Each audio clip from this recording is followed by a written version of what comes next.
Assalamualaikum warahmatullahi wabarakatuh.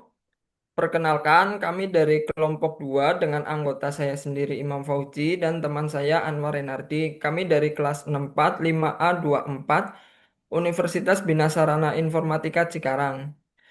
Pada kesempatan kali ini kami akan menyampaikan materi mengenai Modified Distribution Method atau MODI dalam pelajaran riset operasional.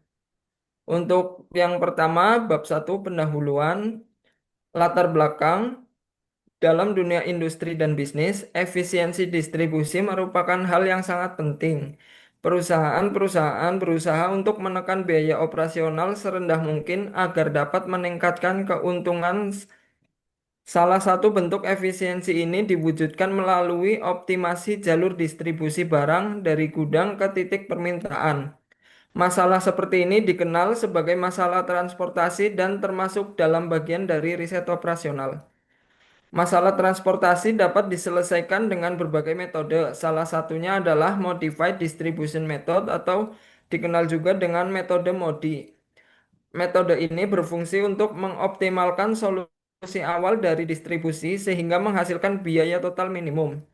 Dengan penggunaan metode ini, perusahaan dapat mengambil keputusan logistik yang lebih efektif dan efisien. Selanjutnya, rumusan masalahnya. Apa yang dimaksud dengan metode MODI dalam konteks masalah transportasi? Yang kedua, bagaimana prosedur pelaksanaan metode MODI? Dan yang terakhir, bagaimana penerapan metode MODI pada studi kasus distribusi barang? Selanjutnya, poin ketiga yaitu tujuan penulisan. Makalah ini disusun dengan tujuan pertama, menjelaskan pengertian dan latar belakang metode MODI. Yang kedua, menjabarkan langkah-langkah penyelesaian menggunakan metode MODI. Dan yang ketiga, memberikan contoh konkret dan penyelesaian soal yang mudah dipahami.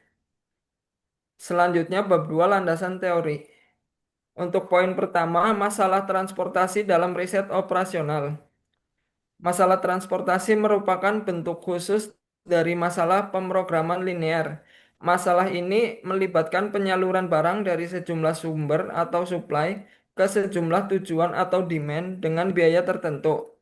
Tujuan utama adalah meminimalkan total biaya pengiriman sambil memenuhi seluruh permintaan dan penawaran.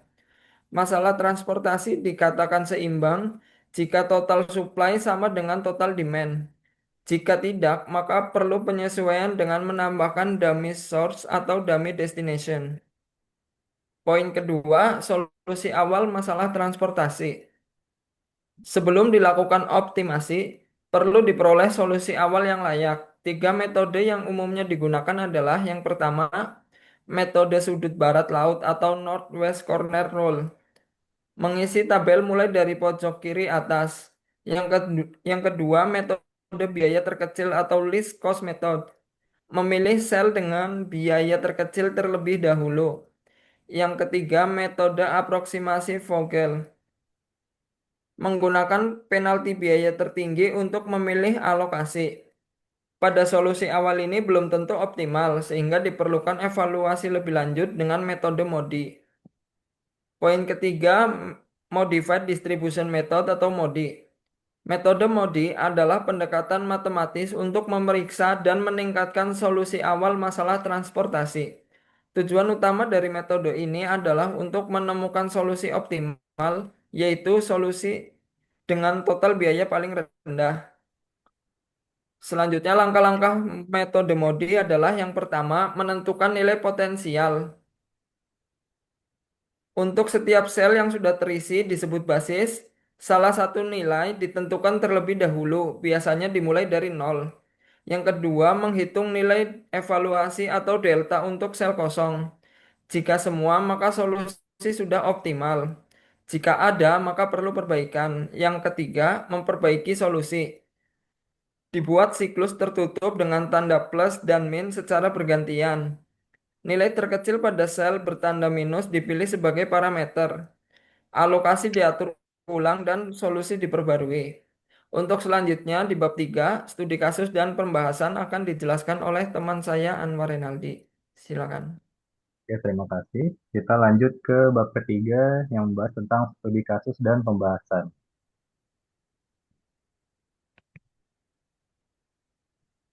Oke, di sini ada contoh kasusnya.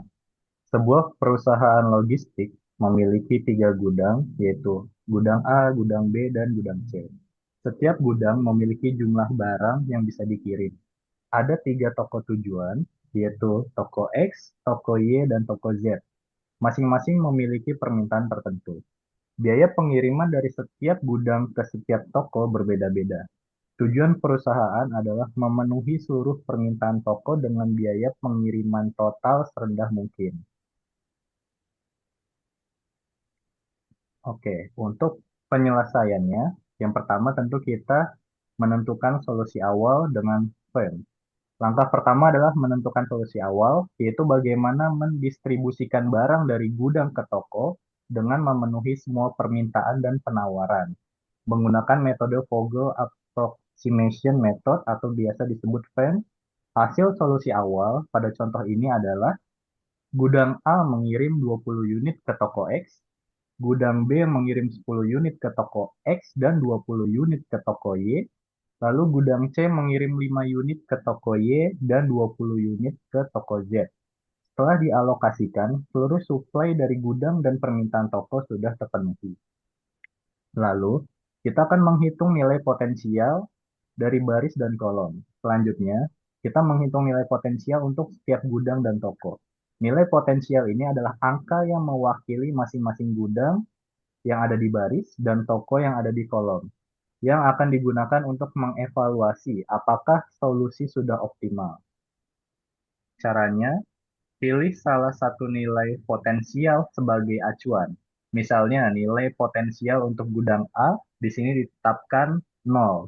Kemudian untuk setiap rute yang terisi, misal dari gudang A ke toko X, jumlahkan nilai potensial gudang dan toko, hasilnya harus sama dengan biaya pengiriman pada rute tersebut.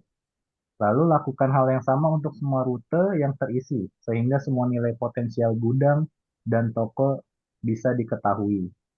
Oke, dari sini contoh hasil perhitungannya dapat kita ketahui nilai potensial gudang A sama dengan 0, nilai potensial toko X adalah 4, nilai potensial gudang B itu 1, nilai potensial toko Y itu ada 3, nilai potensial gudang C 5, nilai potensial toko Z 0. Next. Oke, setelah semua nilai potensial diketahui, kita evaluasi setiap rute yang belum terisi atau rute kosong. Caranya, untuk setiap rute kosong, nilai evaluasi didapat dengan mengurangi biaya pengiriman pada rute itu dengan jumlah nilai potensial gudang dan toko yang bersangkutan. Di sini, contohnya, untuk rute dari gudang A ke toko Y, nilai evaluasinya adalah biaya pengiriman dari gudang A ke toko Y dikurangi jumlah nilai potensial gudang A dan toko Y. Yaitu di sini ada 6 dikurangi 3, hasil yang kita dapatkan adalah 3. Lalu, untuk rute dari gudang A ke toko Z, nilainya adalah 8 dikurangi 0. Yang kita dapatkan hasilnya adalah 8. Lalu untuk rute dari gudang B ke toko Z, nilainya adalah 3 dikurangi 1, hasilnya adalah 2. Lalu kita menentukan solusi optimal. Jika semua nilai evaluasi pada rute kosong bernilai 0 atau lebih, maka solusi yang didapat sudah optimal. Artinya, tidak ada cara lain untuk menurunkan biaya pengiriman total. Lalu setelah kita ketahui itu, kita bisa menghitung total biaya minimum. Langkah terakhir, hitung total biaya pengiriman dengan cara berikut. Kalikan jumlah barang yang dikirim pada setiap rute dengan biaya per unitnya. Lalu jumlahkan seluruh hasil perkalian tersebut. Di sini kita sudah rinci. Gudang A ke toko X 20 unit, kita kalikan 4, maka hasilnya adalah 80. Lalu gudang B ke toko X 10 unit dikali 5 hasilnya 50. Lalu gudang B ke toko Y 20 unit dikali 4 hasilnya 80. Gudang C ke toko Y 5 unit dikali 8 hasilnya 40. Lalu gudang C ke toko Z 20 unit dikali 5 hasilnya 100. Jika seluruh biaya dijumlahkan, total biaya minimum adalah 350. Next. Oke, di sini untuk yang belum paham, kita ada arti simbol dalam perhitungan tersebut. Di sini ada simbol untuk biaya pengiriman dari gudang ke toko pada baris I dan kolom J. Lalu ada nilai potensial dari gudang I, nilai potensial dari toko J, lalu ada simbol untuk nilai evaluasi untuk sel kosong menunjukkan seberapa besar perubahan biaya jika satu unit dialokasikan ke sel tersebut. Lalu ada simbol untuk nilai alokasi minimum pada sel bertanda negatif dalam siklus koreksi. Next.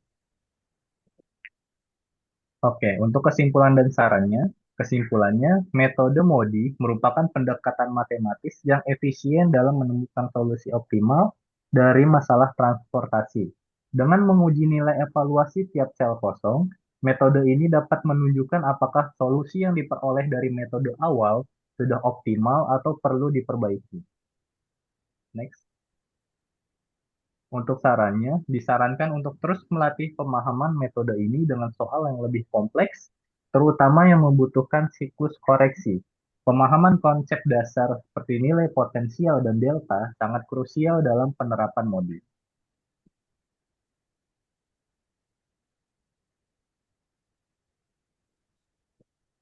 Oke, sekian untuk presentasi kelompok kami. Kurang lebihnya mohon maaf. Wassalamualaikum warahmatullahi wabarakatuh.